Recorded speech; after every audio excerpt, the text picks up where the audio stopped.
oh, we already got a viewer. How you like How do that? you know? Right down there at the bottom. Oh. Okay, so Are we on now? we are. We're And the live. viewers hearing us? Yeah, they can hear everything just fine. You can see the level indicator. First day with my new interview. Yeah. Hi, this is James again, and I'm here at the Naperville Indoor Bluegrass Music Festival at the Holiday Inn.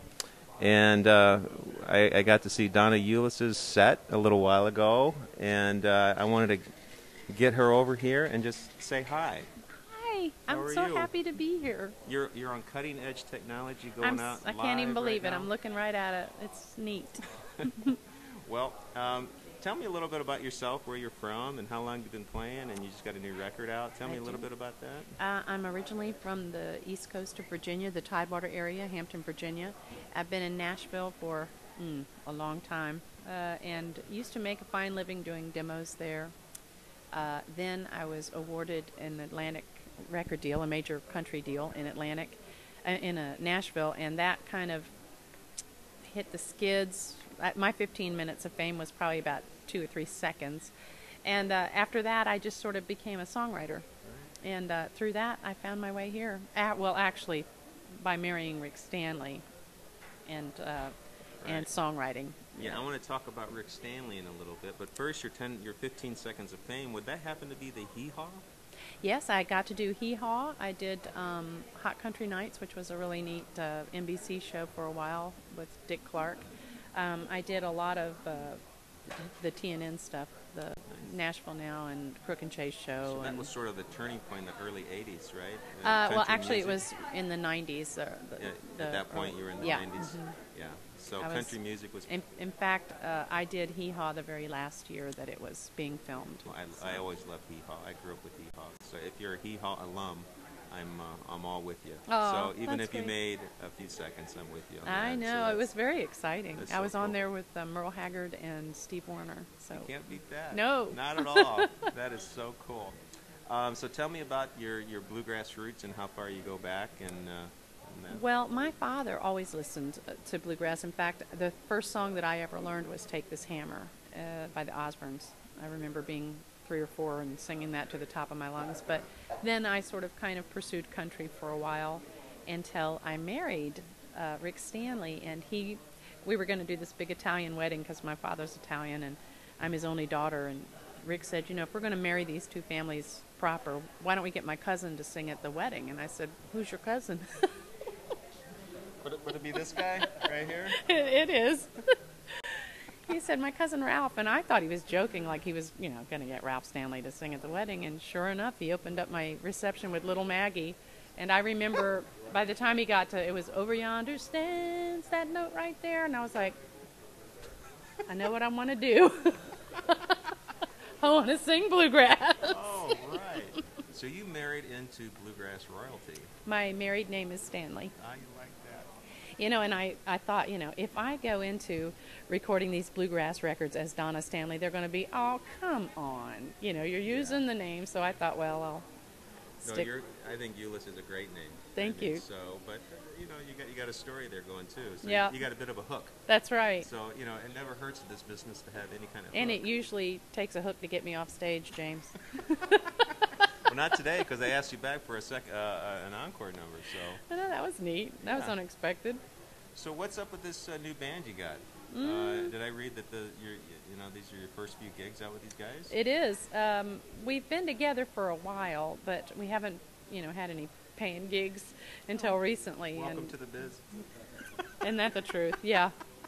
And so it's kind of exciting. This summer we're going on the road for the first time, and it's fun. Well, I think you got a fun future. I mean, Thank you. You guys got a good, tight sound, and I haven't had a chance to listen to your new CD. Tell us a little bit about that. Oh, it's grand, if I must say so myself. There you go. It's been out all of 3 days. Well, it's not even out, to be honest. Nice. We just picked it up from the plant, but you can buy it here today for you.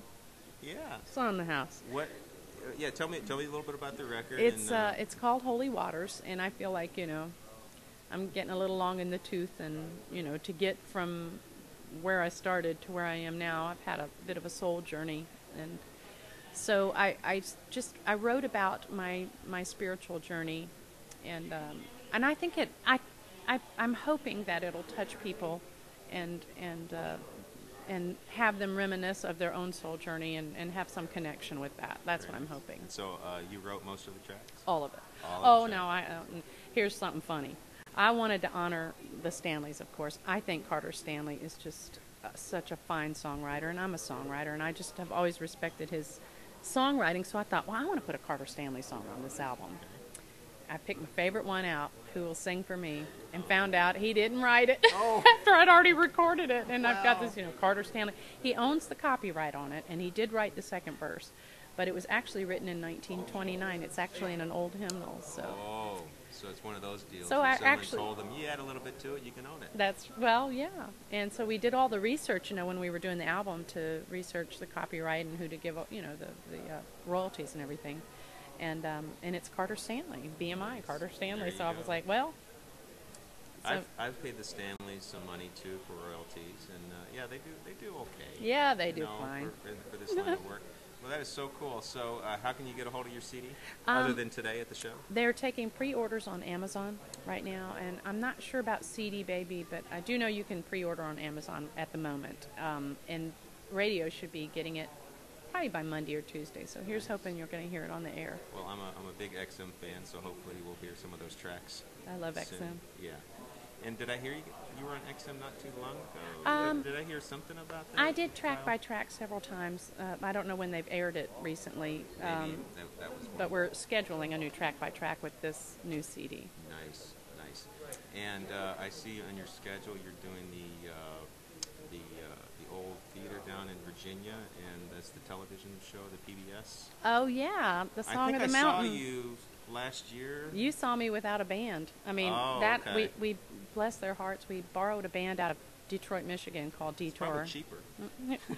Well, I was panicking because we were going to get the guys that were on the album, which is they're the big guns in Nashville. It's Andy Leftwich, who plays with Skaggs, and Keith Sewell, who's playing with Lyle Lovett right now, and we were going to get Scott Vestal and Byron House, who are with Sam Bush, and they were going to go do the show with Rick and I.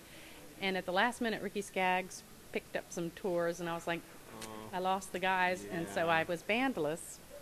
And we got the guys out of Michigan 2 weeks before the show. So, and my stuff is not easy, and I put a lot of stress on those guys, and I owe them a lot.